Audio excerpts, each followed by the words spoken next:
Hindi makakaganti si Paul. Naiwan ni Allen yung phone niya sa isa sa mga patungan dito. Nakakalito kasi pag naiwan niya yung phone niyo kasi ang daming gadgets na nakakalat. Nilagay niya sa bag ko. Tingnan natin kung gaano katagal niya madidiscover. Time check. 6:35. Medyo mura na yung, hindi dito, yung SD card. Naiwan niya yung phone niya somewhere. Hala!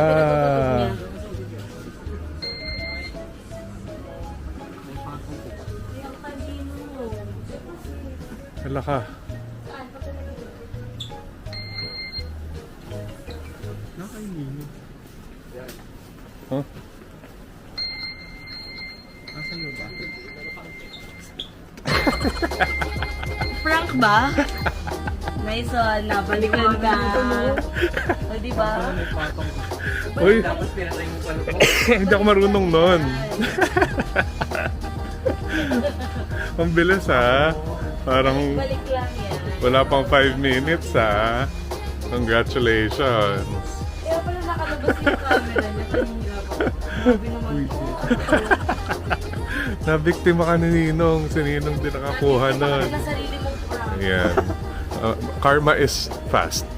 Karma is digital. Baka yung susunod guys. Sino naman ang makakaiwan ng telepono?